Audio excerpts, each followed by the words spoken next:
Good night. All right. So hope everybody is doing well. This is now recorded again. Welcome to Let's Win Financial weekly Wealth Wednesday. And so glad to see everyone. And this is going to be a very important class as we talk about monthly income. As you've probably been hearing a lot in the news when it comes to inflation.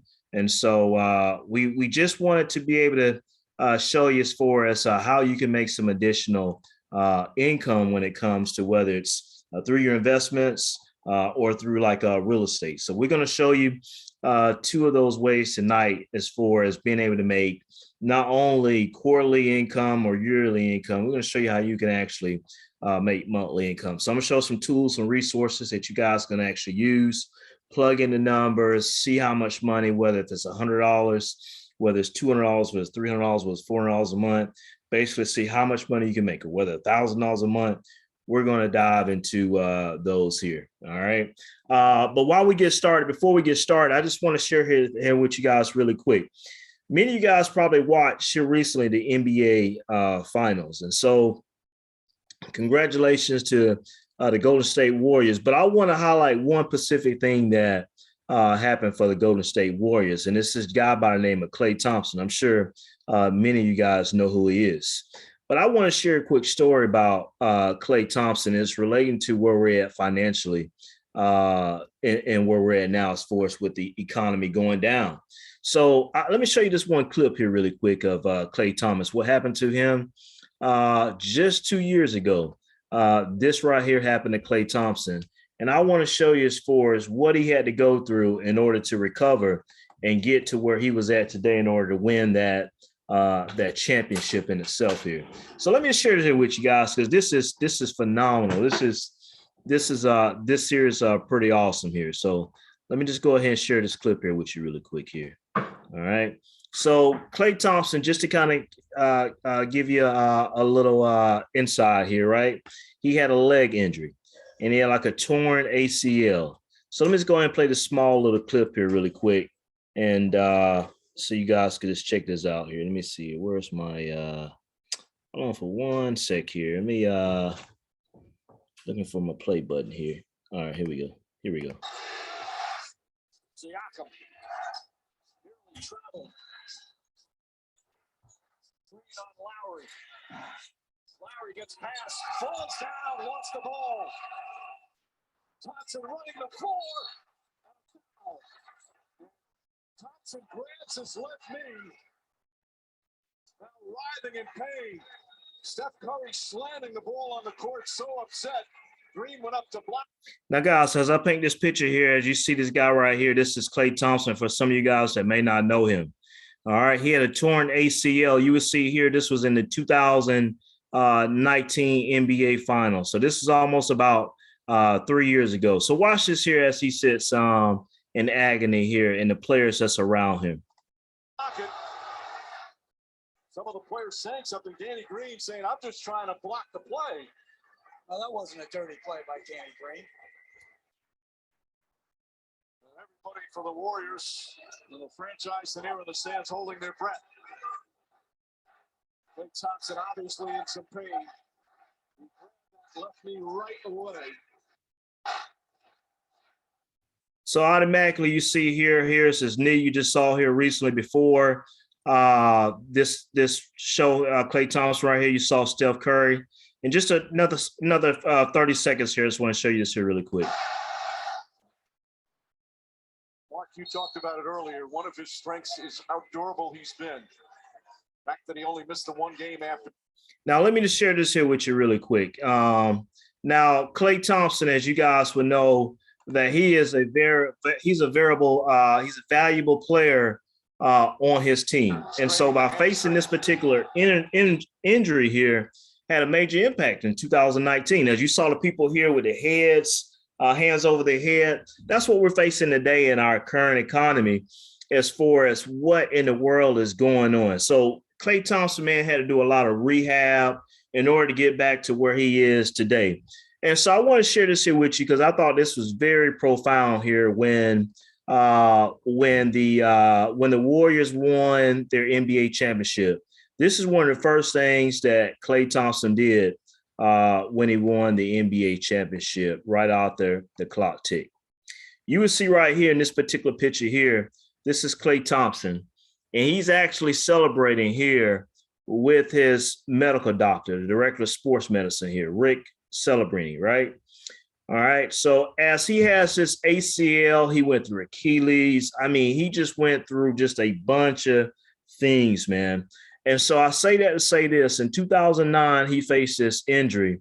But guys, check this out. Right here in 2022, just 3 years later, here he is a champion. But in order for him to get to this particular point here, he had to do a bunch of rehab. He had to go through a lot of agony. He had to go through a lot of pain. He had to go through some depression. But Klay Thompson is a great example today of what we're facing as far as it takes time, right, for injuries to heal. It takes time as far as for our economy to turn around. It takes time for our gas prices to go down. It takes time for us to pay off our debts. It takes time for us to pay down our credit card and get our credit score balances up. It takes time for us to pay off our mortgage loans. It takes time for us to pay off our car loans. Everything is a process here, but it must be a forward progress. If it's not a forward progress, then we're not moving ahead. So I want to share that with Klay Thompson. I saw that story and I know what Klay went through. And so I thought that was just amazing in itself, man. So, man, salute to Klay Thompson and the Golden State Warriors. All right. So I want to get here to our meat and potatoes tonight as far as the class, what I want to share here with you guys tonight. Some great information. All right. We're talking about investing for monthly income. All right.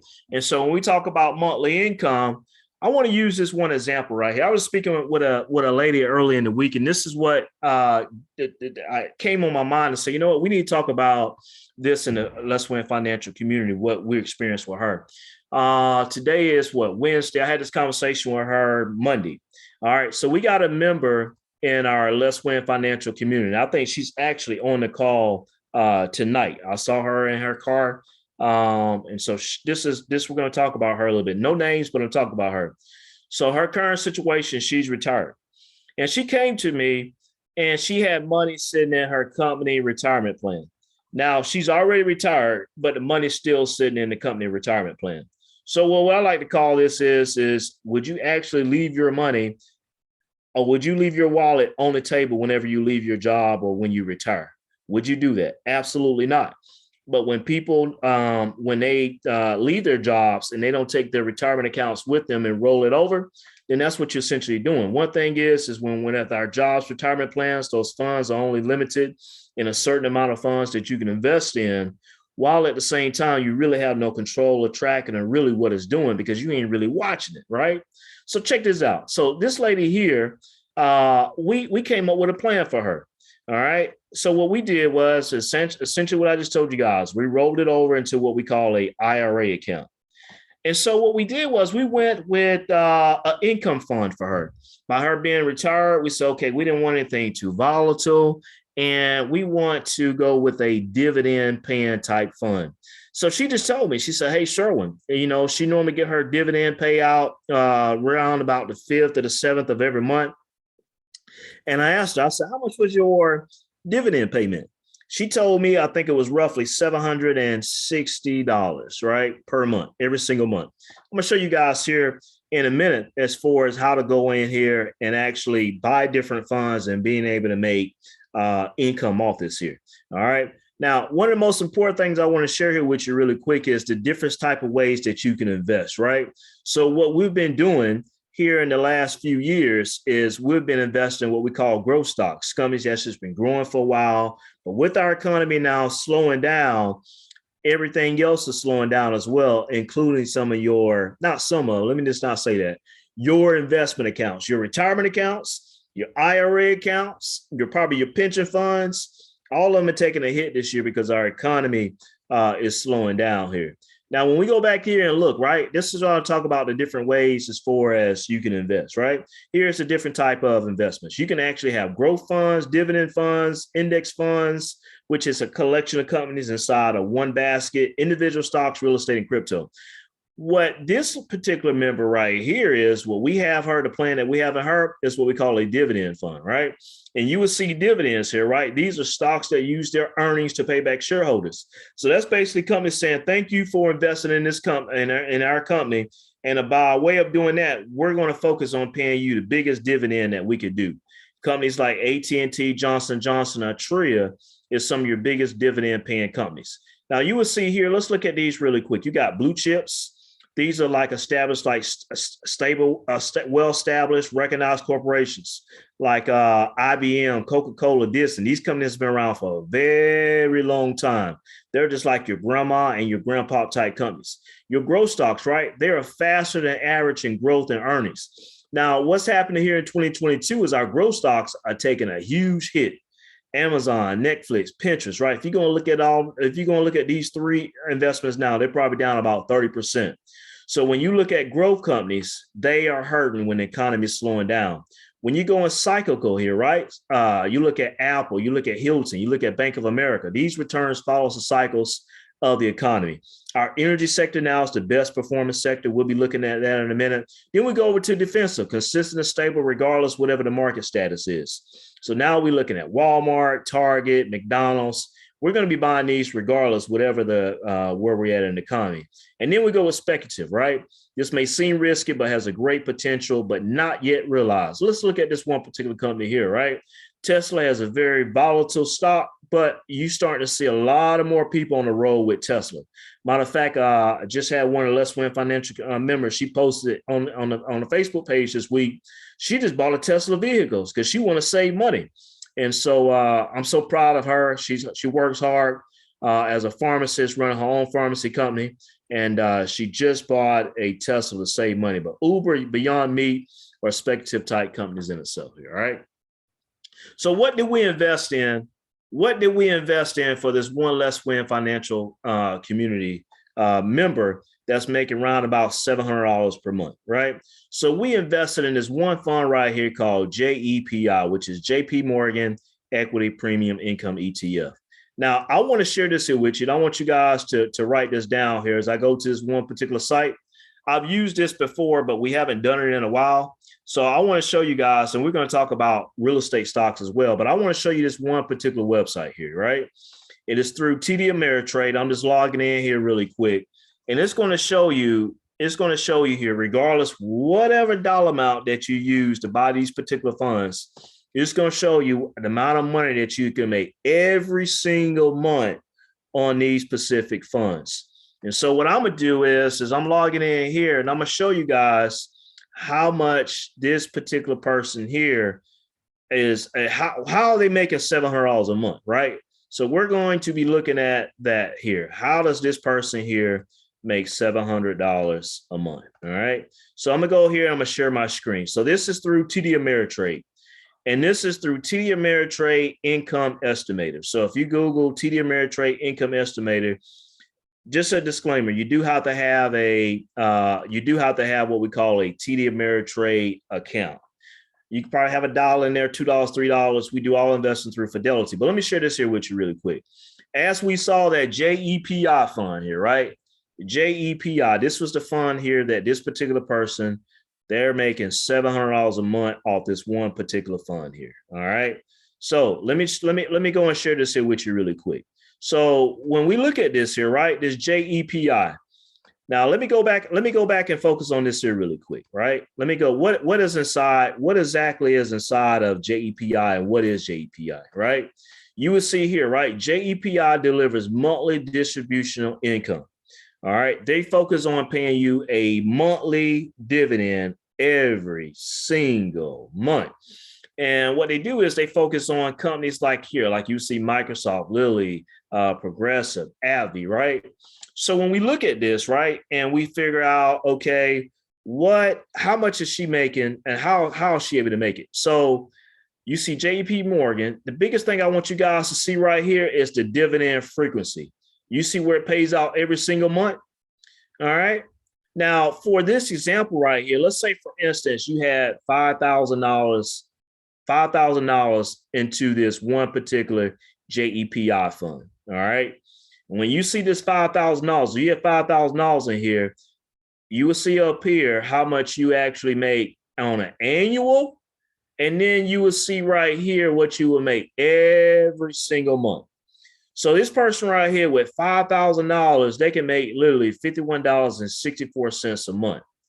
Now, some of you guys got $5,000 in your savings account right now, just chilling. But it's probably giving you maybe $1, $2 per month. But you see this dividend yield right here?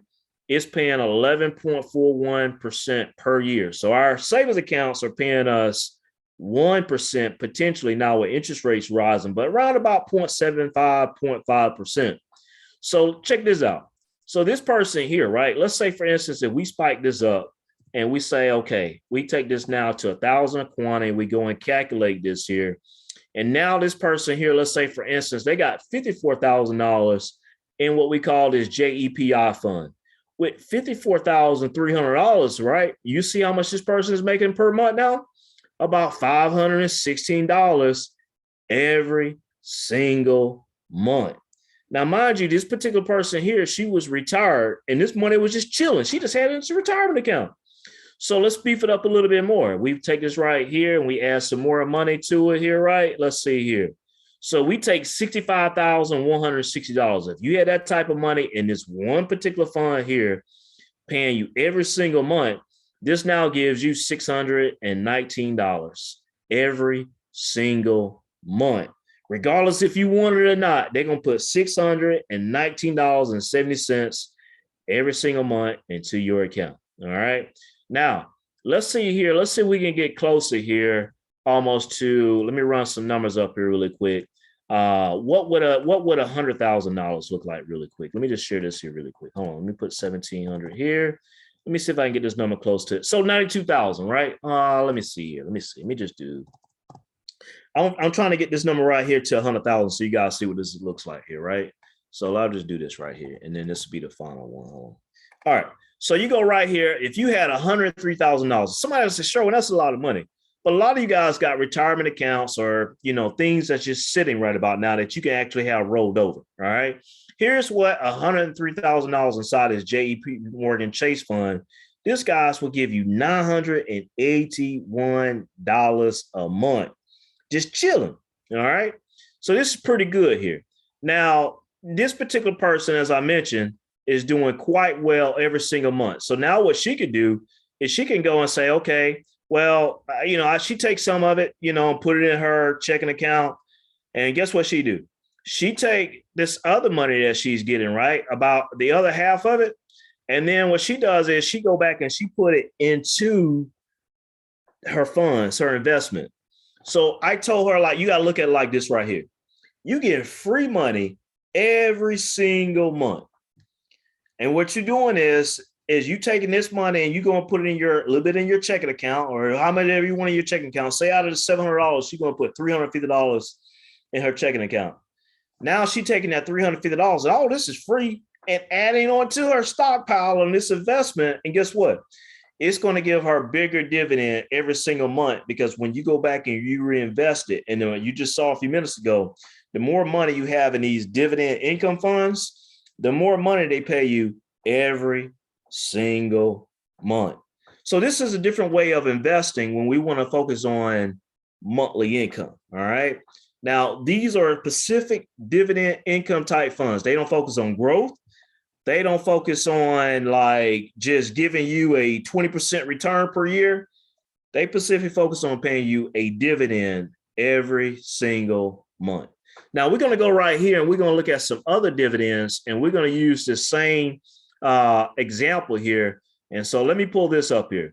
Does anyone have any questions so far at this particular point on this one specific fund here? Any questions so far? And we can take some questions too at the end as well. All right. If anybody have any questions, just chime in and we'll take those as well, right? When you guys chime in. All right. So what we want to do is we want to look at, okay, so this is what she uses. She's using the JEPI fund, right? Now, let's go and look at some more. Let's go and look at some more examples, all right? Right here in this one fund, what she can invest in. And guess what, guys? She can even get a higher return on some of these investments here, right? It's through some other options. So let me use this right here really quick. So here's another one that we can focus on and use, right?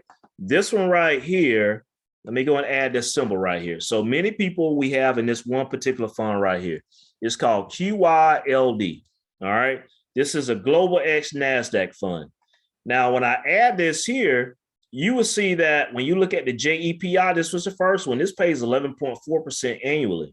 This QYLD pays 11.99% annually. And guess what? It pays every single month. All right.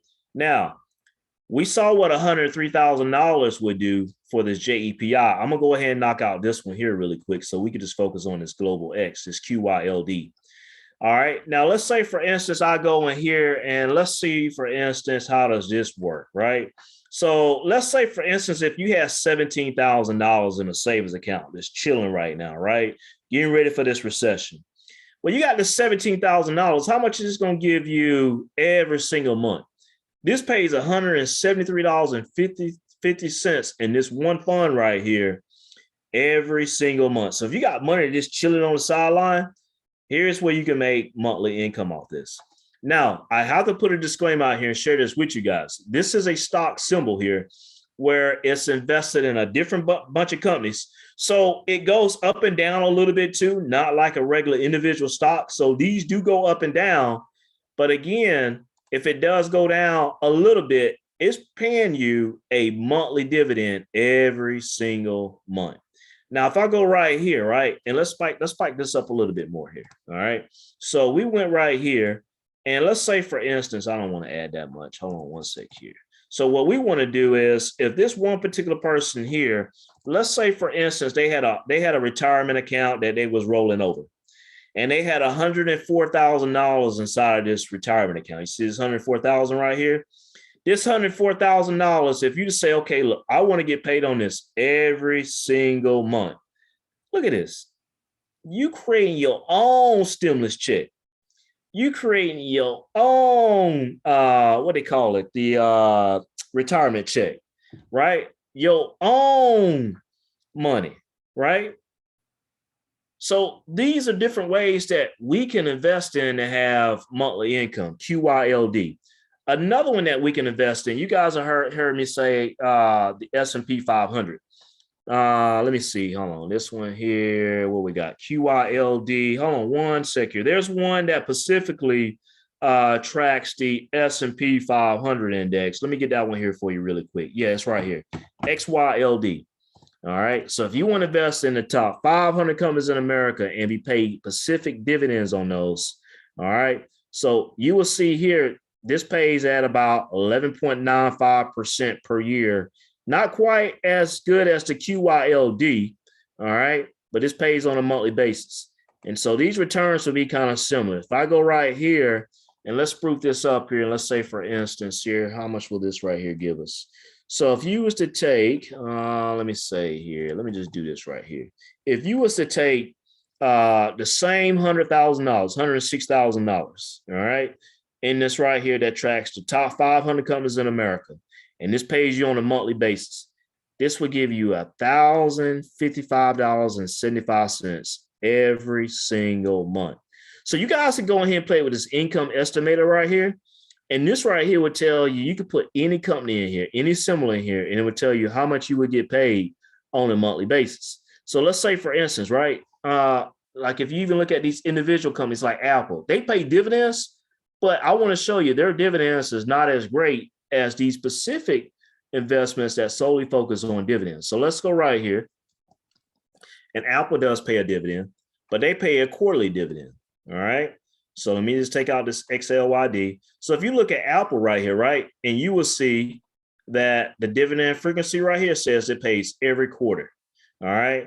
So let's say, for instance, though, if you had $13,000 into Apple, on an average, you would get paid about $7.67 a month if this was divided quarterly. Now, you guys see the biggest difference in between what a dividend fund is versus like a regular stock. Stocks pay dividends and they're good, but see, a company like Apple, their dividend is not that big. Can anybody tell me why Apple dividend is not that big? Take a wild guess. We're giving out some Amazon gift cards. Somebody give me a reason why Apple don't pay a big dividend. Shareholders, What's that? the shareholders don't want to pay out big dividends every month. Who is this? Tony. Tony. So let's talk for this a little bit. Why they don't want to pay out dividends every single month? Well, when they do that, then what happens is, you got more people doing it, or well, not really more people investing in it, but then you have more money coming off the top from their pockets. Mm-hmm. So, in order to limit that, they're gonna feed you a little bit, not a lot. And Exactly. so if they give it to us in dividends like that every month, and it's just as much as the other fund, then what's going to happen is you may or may not reinvest that same amount of money. You may be more likely to, okay, I made this much, so now I'm gonna take it and go somewhere else with it. So Tony, man, you hitting the nail on the head. So guess what Apple does, right? Apple don't focus on paying their shareholders. That's really not their projective of their motto. Apple main mojo is for this stock to grow. And what happens is, right, if they was to be paying a heavy dividend, then Apple, they can't necessarily put money into research and development and try to come up with the latest and greatest type products to keep this company competitive, right? So they came out with the Apple Watches. Guys, in 2009, when I first started dating my wife, they just had the iPhone. That was it. It wasn't no iPads. It wasn't no Apple Watches. It wasn't the MacBooks. It wasn't none of that. And so in 2009, this was solely what they were selling. And if they only depended on the cell phones, Apple was going to be in trouble. So they went back into their bag. And guess what? They start bringing out different products. And guess what? Apple, they just started about 3 years ago. They started another revenue stream outside of just products. Can anybody else tell me what was another income stream that Apple added to their services? Huh? Apple TV. Who is this? Samantha, you own it. Now, so she mentioned Apple TV, right? Apple TV, that's a service that Apple brings, that Apple provides. So they now come with different products and they have Apple services, right? So you're talking about Apple Music, Apple TV. I mean, all these different services, the Apple Card in itself. This is why Apple don't focus on paying dividends, because if they focus on paying dividends back to their shareholders, big dividends, then they can't do all the research and development to continue to make this company the world's largest and the most valuable company today, because they have to do research and development and spend money to continue to grow their particular company. They're in the growth stage. All right. These companies that's inside these dividend companies, they ain't growing. They don't make their money. They focusing on, okay, every single month you giving us money into this big pot. And the bigger this pot get, the bigger we're going to give you on this dividend income fund. All right. So this is one way that you guys can make monthly income. Now I want to show you as well, right? A lot of you guys, and then we're going ahead here to our next slide. And this is going to get really good here. All right. So let me go ahead back here and share my my screen here. Hold on one sec here. All right. Let me go ahead and share my screen. All right. So our next slide here, I want to show you guys here. This is pretty good as we get into this here. All right. Hold on one sec here. All right. Okay. So check this out, guys. So we talked about income funds, right? So I showed y'all this before. This right here was my first house that I bought in, I think it was like 2007, 2008. All right. And my first home today is worth about $230,000. All right. Let's say, for instance, right, people, last 2 years of buying homes, they was buying investment properties. But let's say, for instance, right, instead of going and buying an investment property and dealing with toilets and dealing with tenants and, worrying about people tearing up your place and, phone calls at 2-3 o'clock in the morning. Let's say, for instance, right, if you want to own real estate and not physical real estate, you can actually own real estate through what we call through this right here. It's called a real estate investment trust here. So let me go ahead here and share this here with you really quick. Now, guys, this is where it's going to get really, really good here in this information here. Let me see here. Where are we at here? I do apologize here. Let me go right here to this next slide here. All right. It's called Real Estate Investment Trust. And what this does, it gives you real estate investments and you have income. Now, let me share this here with you really quick. This here, I want to share this with you because I pulled this up. So this right here, I went on Zillow. All right. And so the same house that you've seen on this PowerPoint slide, you see here, this is where I came up with my numbers here, that 230,000 here. Now I got to share this with you guys before I go on. This right here was my first little bachelor pad right here in Missouri. All right. You first walked in, you had your stairs, but man, I had some good memories in this place here. Kitchen was a little bit outdated, but when I got to this portion right here, man, ladies and gentlemen, this right here, man, this right here was a bachelor pad, crazy right here. This jetted tub here, man, this was awesome. All right. Now, let me share this here with you. We're going to use this example here. If we bought this one particular property right here, and we use this as an investment property, all right? So I want to paint this right here in the user scenario. A lot of people, you don't got to buy real estate to have real estate, all right? So let's say, for instance, right, this right here is $230,000. And let's say, for instance, you put $25,000 to this to buy this, all right? So instead of buying it and not dealing with tenants and toilets, right, you use a REIT. A REIT, right, R-E-I-T, a real estate investment trust.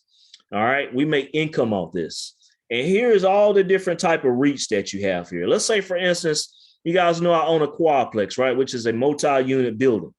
So instead of owning that physical building, I can go right here and I can buy this one fund right here, APTS, right? It's a multi-unit housing fund.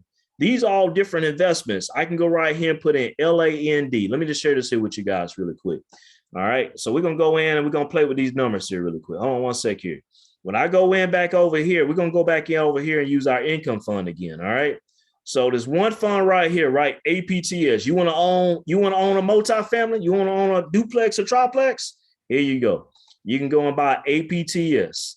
All right. We're going to put in APTS right here. APTS, right? Preferred apartment communities. Here you go. All right.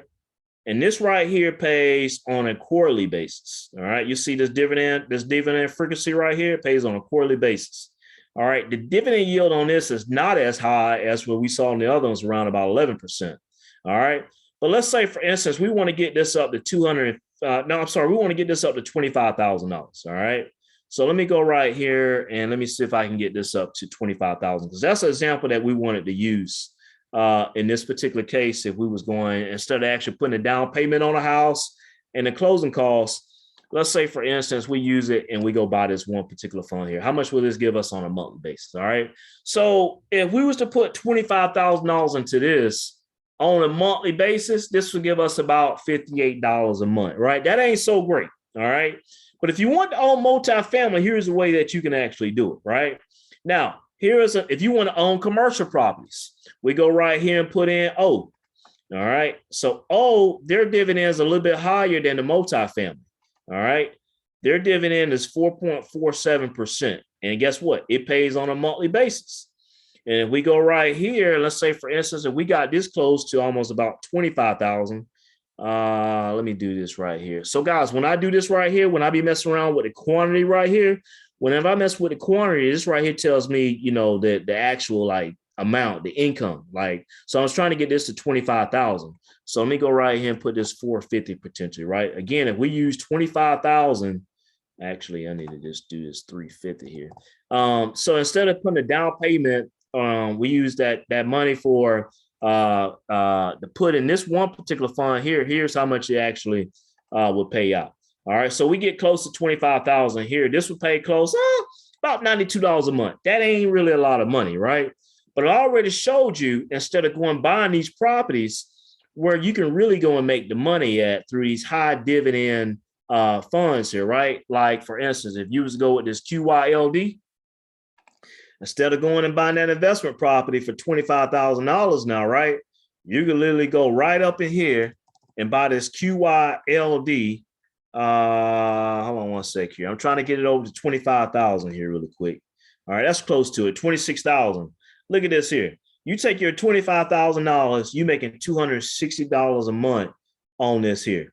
Now, if you was to go and buy a property like this right here, what we're looking at right here, this right here, your mortgage in Missouri on $230,000, your mortgage is probably going to be anywhere, say $1,600 a month.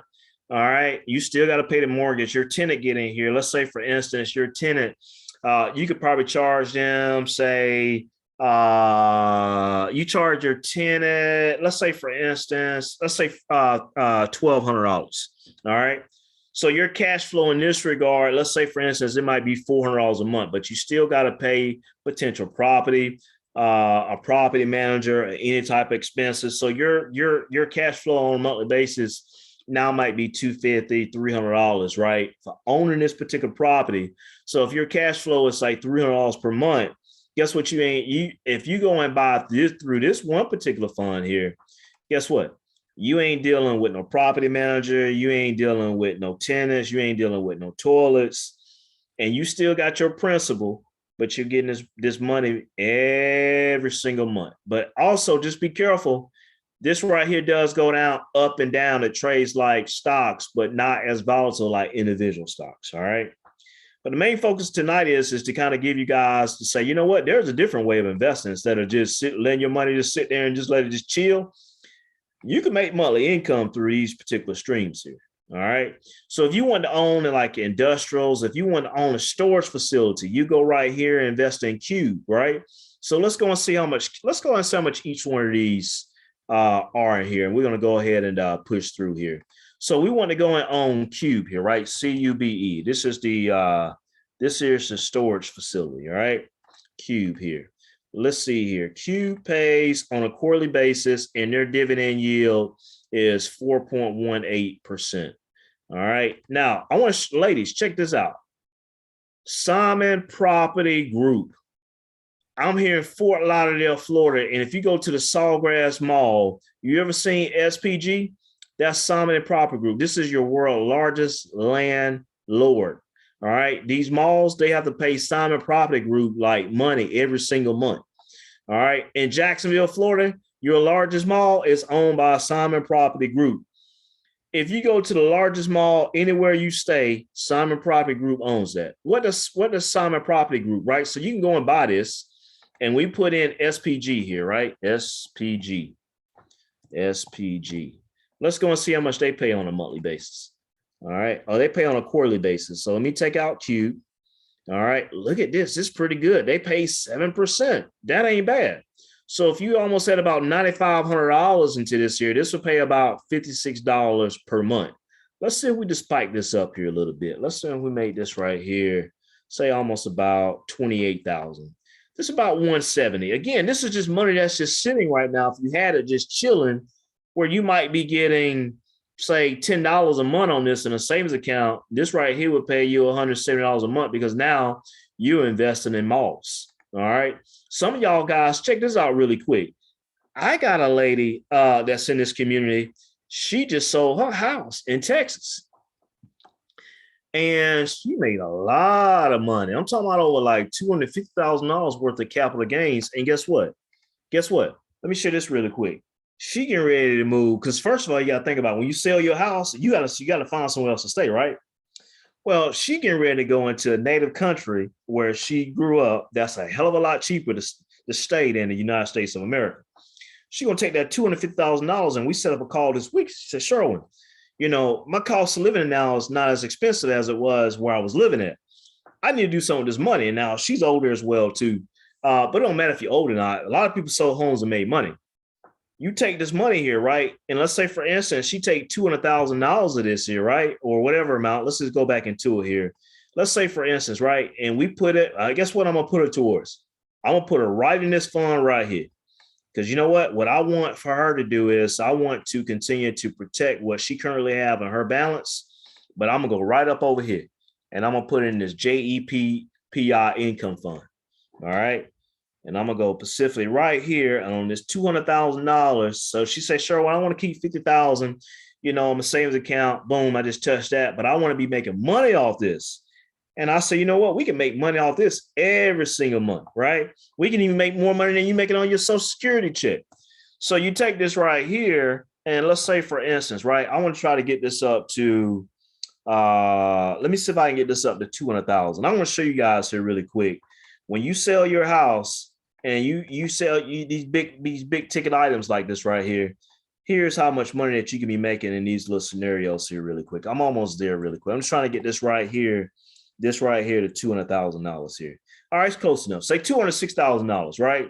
She sold her house. She got $250,000 on this. And guess what, guys? Off that $250,000 that she had, let me go back here really quick. Off that $250,000 she made on her house, guess what? Does anybody know how much money that she got to pay taxes on that? Can anybody take a wild guess? Zero. Who said that? No, she doesn't have to pay any. So really, why don't she have to pay anything? There's no capital gains. Oh, right. So no capital gains on that, huh? What's the max for that? I mean, how do I know she don't have to pay like 10% or 3%? What's the 250? 250, right? 250? You sure?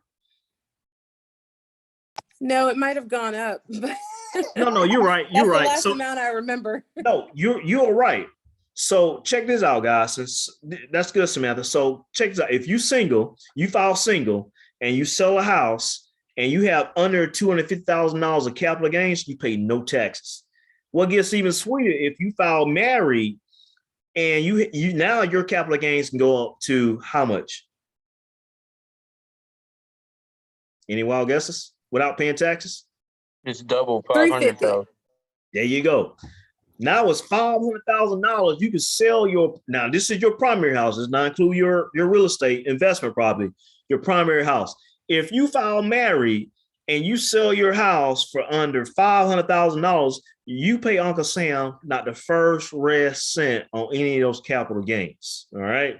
So that's the beautiful thing about this. $250 if you're single, $500,000 if you're married. All right. So this particular person sold his house for $250 here, right? They don't pay she don't pay no capital gains tax on this. So now she's using this money, and we're looking at this example right here. Out of this 200, we taking this $200,000 here, right? This we use 206 for this example. And guess what, guys? Guess how much money she making a month on this? Chilling, just paying her mortgage. If she get one over, where she going? And guess what? She still got that principal balance, but this right here paying her mortgage, her living facility where she gonna stay at. Ladies and gentlemen, this is a different way of investing. This is something what we don't learn in school. But if you go here to this income estimator, there's stuff out here, but they ain't teaching us this here. So I had a guy, guys, check this out. I had a guy a year and a half ago come to me and say, hey, Sherwin, guess what? I want to scratch off. And when you say you want to scratch off, I'm thinking, okay, maybe he won $10,000, $15,000, right? No. He won $750,000 off a scratch off. All right. So after he paid Uncle Sam, he went through Leslie and she did his taxes for him and everything. He paid his taxes on that. When everything was said and done, he was clearing $500,000 to the house. Right. Now, this was a year and a half ago. His investment style was different a year and a half ago because the economy was actually growing. It was actually making money. We didn't put him in this strategy right here. All right. I wish I had his screenshot where he posted about a year ago on how much money he made off his $500,000. All right. He made close to almost about $100,000 within that 1 year off that $500,000 investment because he was investing then, I was mentioning a little bit earlier tonight, he was investing in those growth stocks, right? Like our QQQs and our Teslas and our Apples and things like that, because a year and a half ago when the economy was very strong, when the government was putting money into the economy, I mean, that market was right. But now things are slowing down. It ain't as so much. Let me share this here with you guys really quick. All right. Now, I want you guys to remember this here because we're going to come back to this really quick.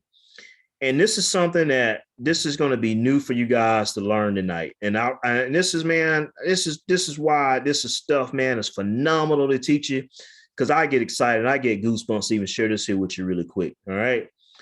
check this out. Let me share this here really quick. This is where we're at right now in our economy. All right. Let me share this here really quick. All right. I've showed y'all this before, but let me show you something a little bit different. Let me just say this again. This S&P 500, this is my mom. She's on the line right now. And my mom has 11 different kids. All right. But I want to focus on these two kids right here. Consumer discretionary and consumer staples. All right. Let me explain the difference between these two right here and where we're at in our economy right now. The consumer staples is something that we actually need. Consumer discretionary is something that we want. All right. And what we face now, a potential recession, you will see that this particular industry right here will be outperforming this industry right here. Because when people start having things that's costing more money for them, they still gonna be buying things in this particular sector here. And when I tap this right here, you can go over here and you look at these companies that's inside of this particular industry here. Guess what? You still gonna be buying Clorox. You still gonna be buying Colgate, toothpaste. You still gonna be buying Procter & Gamble type products like soap. You still gonna be going to Walgreens. If you like drinking soda, you still gonna be drinking PepsiCo and Coca-Cola. These are things that we actually need. Campbell's soup, this food, if you want to buy candy. But check this out. Look at this consumer discretionary. These are things that people actually want, right? So when I tap on this here, look at this here. You ain't got to shop at Etsy. You ain't got to buy a car right now. You don't have to go shopping on eBay. You don't have to go to McDonald's because you're buying groceries at home.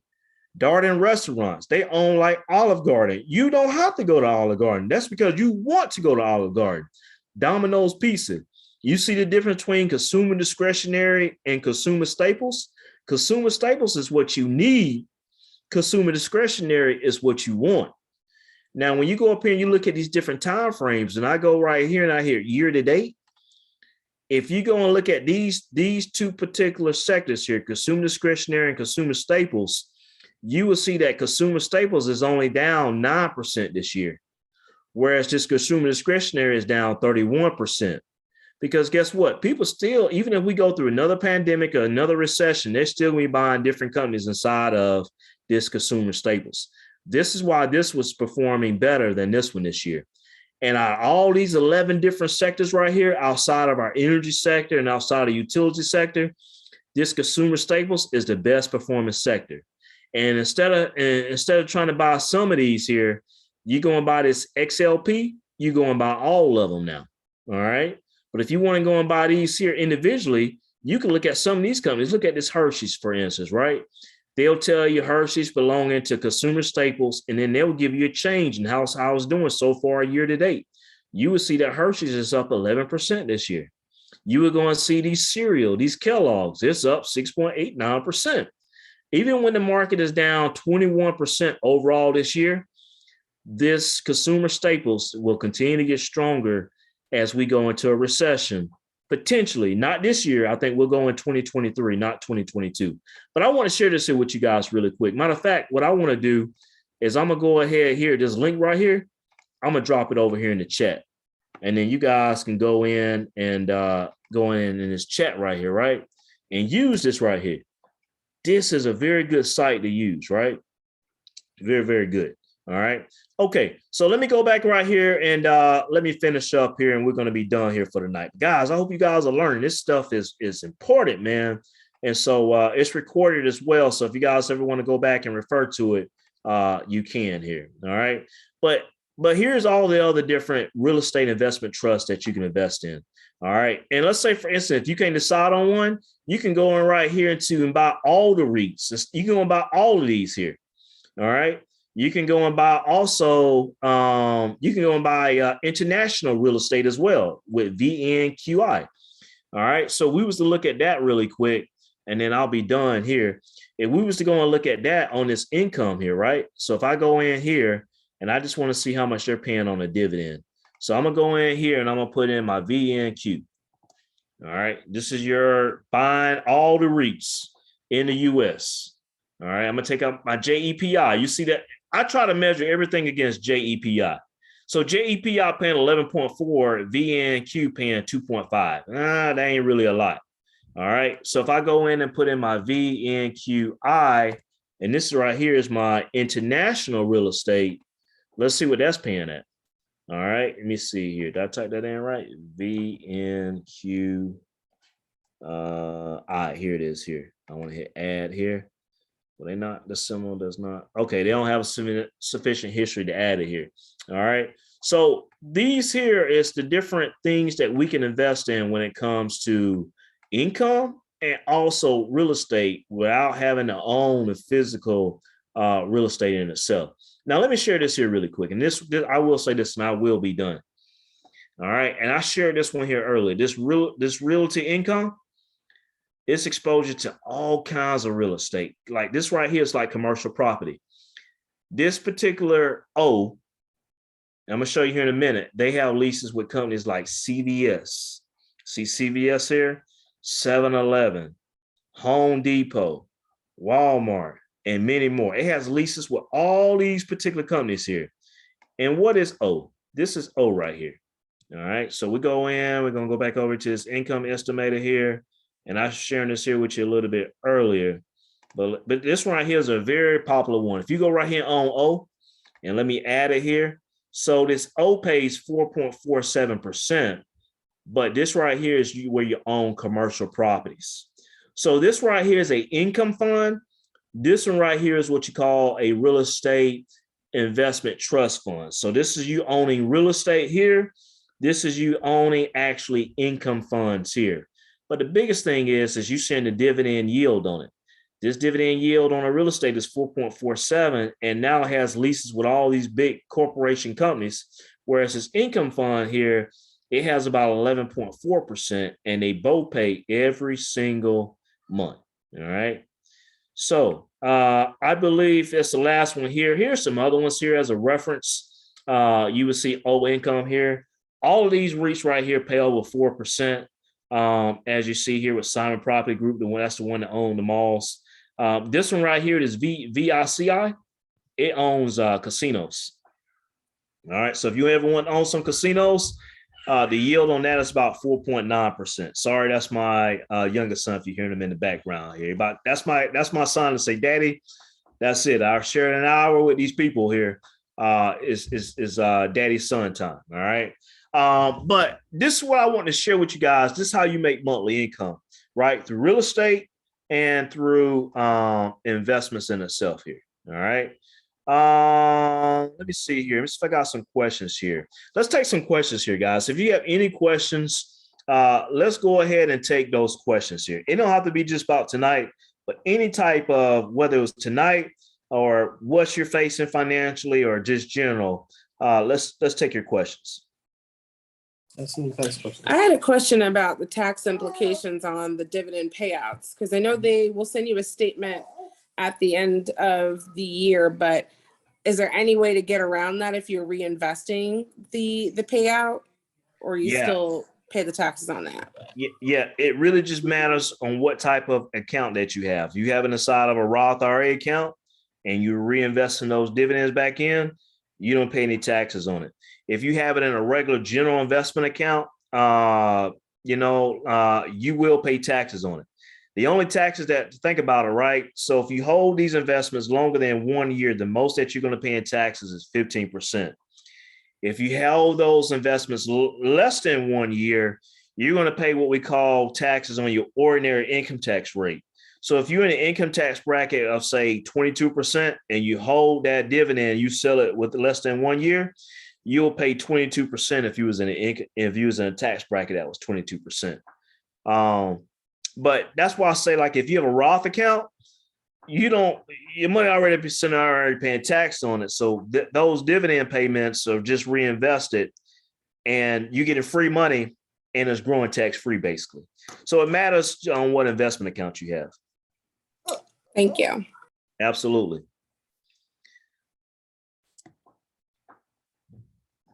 Any more questions? Hope you guys learned a lot. This is income funds, right? Yeah. So yes, go ahead. Someone's chiming in. Oh, I guess it's an accident. Okay. So what I would do, this is also recorded, right? So I'm gonna send it back out. And I'm gonna send this back out to you guys so you would have it. Kenyatta, you normally have questions. I know you got a question you want to ask, so go ahead and ask us here. I always gotta have a question. Okay, I did have a question. When you say reinvestment, so like my S&P 500, I guess I got some dividends or something. I never pay attention to it honestly, because stuff go up and down. But how do you reinvest? Like in my crypto account, I have to go through some steps, and I have to put the money back in there every week when I get paid out.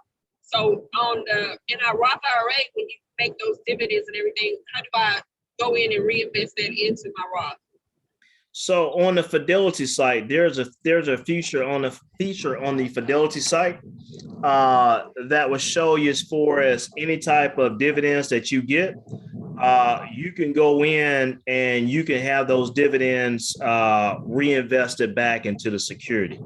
So it's specifically there on the Fidelity site. Let me see if I can log into my account here and just kind of show you guys how that works, because it's important, because there's two ways how you make money when it comes to investing. It's through appreciation, and the other portion of it is through dividends. And if you actually add this free money on top of what you currently have, then your investments just get bigger and bigger and bigger. All right. So I got my Fidelity account up here. Let me just go ahead and just share this here really quick. Let me see here. Let me go and share my screen. Hold on one second. I just want to show you guys where this at on the Fidelity site. All right. So on the Fidelity site here, right? Once you go into your account and you hit positions, you go right here. It says manage dividends. And manage dividends here, you see dividends here where you want to go ahead, like say, for instance, you want to reinvest it into a security. So all these dividends right here, reinvested into security. If you want to go over here and like, it might be, say, reinvest back into a core account. That's like your holding account. You don't want to have it in your core account. You want to have it reinvested back into the security, which is that investment. So if Apple pays a dividend, you want that investment to go back into that dividend. All right. I posted this on Facebook this week. Let me show you this here really quick. This is some good information I'm sharing with you. Y'all see this right here, this XLE, this energy right here? This is the best performing kit out of all these 11 different kits here. These 11 industries in the United States. This is your best performing kit. This one fund right here paid a dividend this week. Let me share this here with you really quick on the Fidelity site. All right. So check this out. I'm going to show y'all this really how you make money when it comes to investing, right? So you see here, this one fund here, it's going to pull up. It's going to pull up this XLE, this energy right here, right? You see the quantity right here? This quantity is 1,099 shares in this XLE right here. All right. Let me share this here with you really quick. I'm going to put this right here in the chat as well. This right here pays out quarterly. All right. So I'm going to go right here and I'm going to put in XLE. And I'm going to tell you how much money that was made on the dividend this particular quarter on XLE. And XLE pays a very nice dividend. It breaks down. This is some good learning right here, guys. Go get a pencil. Go get a pad. I'm going to show you this really quick. You see this XLE dividend history? This is the energy sector. This is the same little sector right here. Year to date, that's up 32%. This is the only industry that's up so far this year in the United States. It's energy. And the reason why it's up, because you go right over here and you look at Exxon, expensive as heck. You're going to look at ConocoPhillips, which is expensive. Everybody complaining about this here, but my dad always told me, if you can't beat it, join it. So you can make money in XLE. That's why it's 1,099 shares right here in this account for this XLE. This XLE quantity, 1,099 shares. We go right here, right? Let's look at this really quick. This one site right here, you see XLE. Now, this right here, hold on one sec here, my screen stuck. This right here gives you the dividend history. All right. You go right here and you will see here that this dividend right here is getting ready to pay out. You see this payment date? It's getting ready to pay out on June the 24th. That's going to be on, what's today? This going to be on Friday. This going to hit. You see this cash amount right here? This cash amount means that it's going to pay 0.815% on how many of the shares that you own. All right. So check this out. You saw that 1,099 shares? Let's run some numbers on this here. This pays out every single quarter. All right. So we go right here and we look at this here. This is how I come up with some of my numbers and what I do. Now, I know this might be new to some of you guys here, but guess what? Exposure always leads to expansion. This is what you call learning. If you're doing the same thing every day, you ain't learning. All right. So all we're going to do, and check this out, guys. You see how it pay out? When I say every quarter, so it's paying out in June. Last time it paid out was March. Last time before March, it was paid out in December. So we're going to take our 1,099 shares here, and we're going to do this times this 815 here, and it's going to tell us how much it's going to pay out on Friday. We're going to go point. We got to put 0 in front of it, 815. All right. So this right here, oh, I didn't do that right. Oh, I can't put a point inside of it. Hold on one second. Move that 0. What's that? Move to 0. Point. Is that the tens place? 0.0815. This is my math people. Am I doing it right, my math people? 0.815. Yeah, 0.815. Yeah. 0.815. All right. Yeah. You costing yourself money. 815. All right. I'm sorry. Yeah. I'm sorry. That's right. You guys are right. All right. So this right here on Friday is going to pay out $895. All right. So check this out. When you go on your Fidelity here, right? This is how you go and figure out how much you're getting paid in your dividends. So you go right here and you look at your activities and orders. When you go to your account, you go right here to activities and orders. Okay. And when you go to your activities and orders, you're going to go right here where it says show and say transactions. It's going to show right here. You're going to hit that drop down and you're going to hit dividend/interest right here. All right. And what we want to do, we're going to go focus on this time period right here. Right now, it's only showing for the last 30 days. But if I hit this drop down right here, I want to see for the last 90 days, all the dividends and interest amounts that has been paid. All right. So it's going to show me here. And you see these amounts right here. So QQQ paid a dividend on April the 29th. Look at this right here, guys. Oh, in March right here, right? March the 24th. Oh, XLE Energy. You see it? Guess what it paid out? $622.45. Same thing, because it told me right here, right? It paid out March 24. Bam, this site right here, bam. It's gonna take it back. It paid out March 24 was the pay date. See it? It's the real live action right here. Bam.